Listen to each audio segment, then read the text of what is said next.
அன்புள்ள செம்மொழி நம்பி டிவி நேயர்களுக்கு அன்பான வணக்கம். அருமைக்குரிய நேயர்களே, இன்றைக்கு விஜய் அவர்கள் புது அரசியல்வாதியாக வந்துவிட்டு திரைப்படத்தை விட்டுவிட்டு வந்துவிட்டேன், திரைப்படத்தை விட்டுவிட்டு வந்துவிட்டேன் என்று புலம்பிக் கொண்டிருக்கிறார். அவரை யார் விட்டுட்டு வர சொன்னாங்க? எதுக்காக வந்தார்? நீ என்ன கொள்கையில் வந்திருக்கீங்க, என்ன லட்சியத்தில் வந்திருக்கிறீங்க சொல்லுங்கள். அதை விட்டுட்டு சனிக்கிழமை அரசியல்வாதின்னு கேள்விப்பட்டிருக்கீங்களா? ஞாயிற்றுக்கிழமை வக்கீல்னு சொல்லுவாங்க, ஆனால் சனிக்கிழமை அரசியல்வாதிங்கிறது. ஒரு அரசியல்வாதி என்பவன் 24 மணி நேரம் மக்கள் சேவை செய்வதிலே தான் அவன் விருப்பமாக இருக்க வேண்டும். மக்களுக்கு தொண்டு செய்ய வேண்டும்.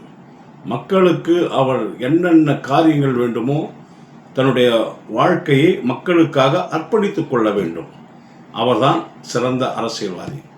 இவர் திரைப்படத்தில் வெகு ஜோராக இருந்துவிட்டு இப்போது அரசியலுக்கு வந்திருக்கிறேன் என்று சொல்லுகிறார். அருமை நண்பர்களே, திரைப்படம் என்பது வேறு, அரசியல் என்பது வேறு. அது காட்சிக்குரியது, இது காலத்துக்குரியது. திரைப்படத்தை வைத்துக்கொண்டு திரைப்படத்திலே நீ எப்படி வேணாலும் நடிக்கலாம்.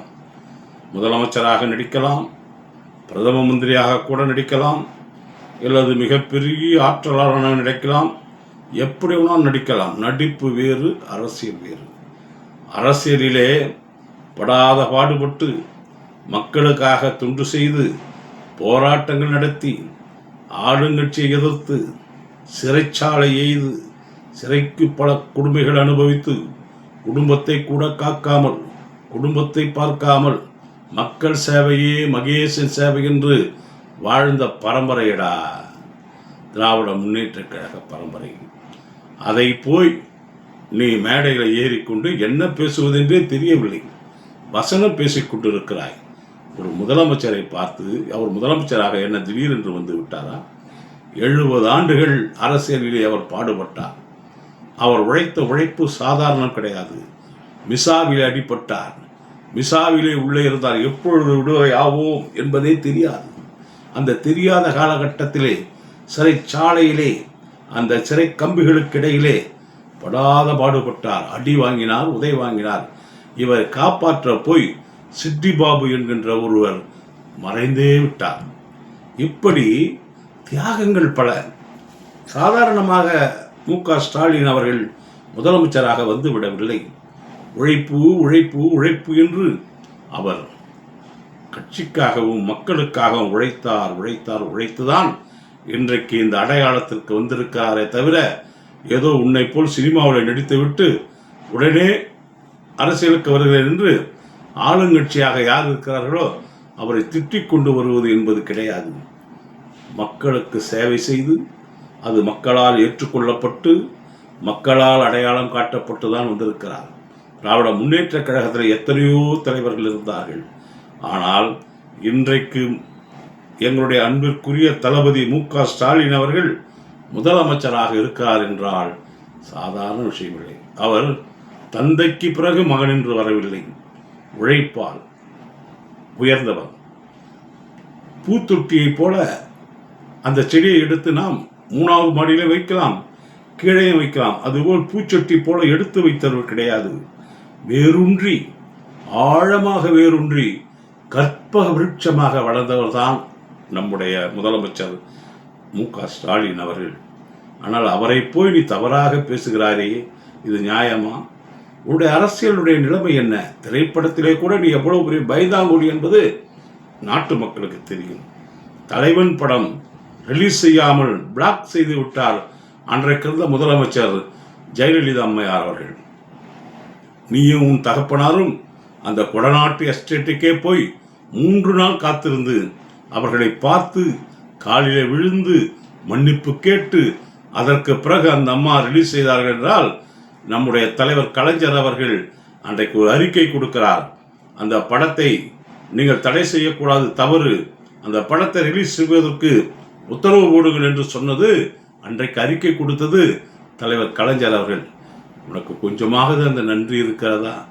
தப்பு விஜய், நீ சின்ன பையன், எனக்கு தம்பி, என் அரசியல் அனுபவம் கூட உனக்கு இல்லை, என் வயசு கூட இல்லை, உன்னுடைய வயது தான் என்னுடைய அரசியல். ஆக எனக்கே நீ ஈடு இல்லாதவன், என் தலைவன் தளபதி அவர்களுக்கு ஈடானவனா? எந்த விதத்தில் நியாயம் இது? நீ இன்னைக்கு திரைப்பட நடிகனாகி மக்கள் மத்தியிலே ஃபேமஸாக இருக்கிறாய் என்று சொன்னால், ரசிகர் மத்தியிலே ஃபேமஸாக இருக்கிறாய் என்று சொன்னால், நீ எது ஒன்றாலும் பேசிவிடலாமா? உன்னை நாயே, பேயே, அட நாயே என்று பேசுவதற்கு எவ்வளவு நேரமாகிவிடும் சொல்லு? அது முறையற்ற பேச்சு, தவறு. ஒரு 70 ஆண்டு காலம் இந்த நாட்டிலே அவர் பிறந்து வளர்ந்து அரசியல் செய்து இன்றைக்கு ஒரு முதலமைச்சராக இருப்பவரை பார்த்து தியாகத்தின் அடிப்படையில் வந்தவர் திடீரென்று எடப்பாடியாரை போல இல்லை மற்றவர்களைப் போல அவர் அரசியலுக்கு வரவில்லை, ஆட்சிக்கு வரவில்லை, முதலமைச்சர் ஆகவில்லை. அவர் தன்னுடைய உழைப்பின் விஸ்தீரத்தை வளர்த்து அவர் உழைப்பால் இன்றைக்கு வந்திருக்கிறார் என்று சொன்னால் சாதாரண கிடையாது. அதே நேரத்திலே அவர் தன்னுடைய தந்தைக்கு உரிய மரியாதையை கொடுத்து தந்தைக்கு ஒரு தனையனாக இருந்து அவர் வளர்ந்தார்.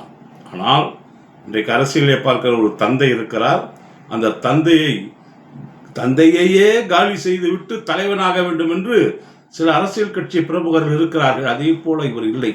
தந்தைக்கு ஏற்ற மகனாக அவர் இருந்து சிறு வயதிலிருந்து அரசியலை பார்த்து படிப்படியாக வளர்ந்து, அதாவது ஒன்று சொல்லுகிறேன் நண்பர்களே, அரசியல் வந்து சாதாரணம் கிடையாது. அது ஒரு எந்த நேரத்திலே காலை வாரி விடுவார்கள் என்பதே தெரியாது. பாம்பு புற்றுக்கு நடுவில் இருக்கின்ற சிம்மாசனம் போல அரசியல். ஏமாந்தால் எந்த நேரத்திலே புற்றிலிருந்து வருகின்ற பாம்பு கொத்தி கொன்று விடுமோ அதே போல் மிகவும் ஜாகிரதையாக இருக்க வேண்டும். எத்தனையோ பேர் வந்தார்கள், ஆனால் இவரை ஒன்றும் செய்ய முடியவில்லை. காரணம் உண்மை உண்மை உண்மை, உழைப்பு உழைப்பு உழைப்பு. ஆனால் அப்படிப்பட்ட நல்ல மனிதரை, அப்படிப்பட்ட நேர்மையாளரை, மக்களுக்காகவே தொண்டு செய்வதற்காக தன்னுடைய வாழ்நாளை அர்ப்பணித்துக் கொண்டவர்கள். இன்னொன்று கூட என்னால் உதாரணத்துக்கு சொல்ல முடியும். அவர் தன்னுடைய உடல் உறுப்பையே மக்களுக்காக தானம் செய்தவர், எழுதி கொடுத்திருக்கிறார். அது மட்டும் கிடையாது, அவர் மட்டும் இல்லை, அந்நியாரையும் கூட்டிக் கொண்டு போய் அவர்களையும் எழுதி கொடுத்து அவருடைய உடல் உறுப்பை தானம் செய்திருக்கிறார் என்று சொன்னால் அந்த மனவளம் இன்றைக்கு எத்தனை பேருக்கு இந்த நாட்டில் இருக்கிறது? விஜய், வேண்டாம் விஜய், அவரை தவறாக பேசாதே. அவரை தவறாக பேசினால் நன்றாக இருக்காது. நீ வளர முடியாது. நீ வளர முடியுமா? சனிக்கிழமையான வருவ உடனே மிஸ்டர் டேய், நீ என்னடா பெரிய அப்பாட்டக்கர் பப்பார் ஜமால் பேரனடா? ஒரு சந்திரசேகர் பையன் தானே. உங்கள் அப்பா எப்படி இருந்தார், எவ்வளோ கஷ்டப்பட்டார், அவரை எப்படியெல்லாம் கை தூக்கி விட்டார் தலைவர் கலைஞர். நீ சின்ன பையனில் போய் அவர் காலில் விழுந்து ஆசீர்வாதம் வாங்கின, அதெல்லாம் விடுங்க. ஆனால் இன்னைக்கு உனக்கு அந்த மாதிரி ஒரு வார்த்தை வருதுலான்னா என்னடா அர்த்தம்? டேய், தப்பு, தவறுக்கு மேலே தவறு செய்யாத, திரிந்துடு, உன் தொழிலை நீ பாரு. நீ சினிமாவில் போட்டி போட்டு வா. அரசியலுக்கு உனக்கு என்ன சம்மதம்? மக்களுடைய குறைபாடுகள் தெரியுமா? ஏதோ வந்து சினிமா ரசிகர்களை கூட்டி கொண்டு நின்றுட்டா நீ ஜெயிச்சிருவியா? சனிக்கிழமை அரசியல்வாதி ஆகிட்டா நீ ஜெயிச்சிருவியா? இது தமிழகமடா, தமிழகம். இங்கே இருப்பவர்களெல்லாம் சிறந்த அரசியல்வாதிகள். உலகத்திற்கே ஒளி விளக்கு ஏற்றுகின்ற தமிழகம் இந்த தமிழகம். உலகத்தில் இருக்கின்ற உன்னதமான கலைகள் அத்தனையும் தெரிந்து வைத்திருப்பவர்கள் தமிழர்கள். தமிழர்களுக்கு தெரியும் எது நல்லது எது கெட்டது என்று. உன்னை போல் நடிகர்கள் எல்லாம் அவர் ஏற்றுக்கொள்ள மாட்டார்கள். உன் நினைப்பு எம்ஜிஆராக வந்து விடலாம் என்று. ஏன் ஒரு சிவாஜி கணேசனாக வந்து விட மாட்டாயா? சொல்லு. எப்பேற்பட்ட நடிகரெல்லாம் ஒன்றும் இல்லாத போய்விட்டார்கள். நீ சும்மா ஏதோ சனிக்கிழமை அரசியல்வாதியாக இருக்குதுன்னு கையில் துட்டு இருக்குதுன்றதுனால கோடிக்கணக்கான பணத்தை செலவு செஞ்சு, கோடிக்கணக்கான விளம்பரங்களை செய்து, கோடிக்கணக்கான பஸ்ஸை வைத்துக்கொண்டு அதிலே படுத்துக்கொண்டு கால்நடையாக போய் கட்ட வண்டியிலலாம் போய் அரசியல் பண்ண இயக்கமடா திராவிட முன்னேற்ற கழகம். கட்ட வண்டியில் போய் அங்கே நின்று மைக்கில் பேசிட்டு வந்த இயக்கமடா இது. கால்நடையாக போய் மைக்கில் பேசிட்டு வந்த இயக்கமடா இது. அப்படி வளர்ந்த இயக்கம் நீ என்ன சொகுசு பஸ்ஸு சொல்லு. அந்த பஸ்ஸே ஏறத்தாழ 10 கோடின்றாங்க உள்ள படுக்கிறதுக்கு அறையாம்,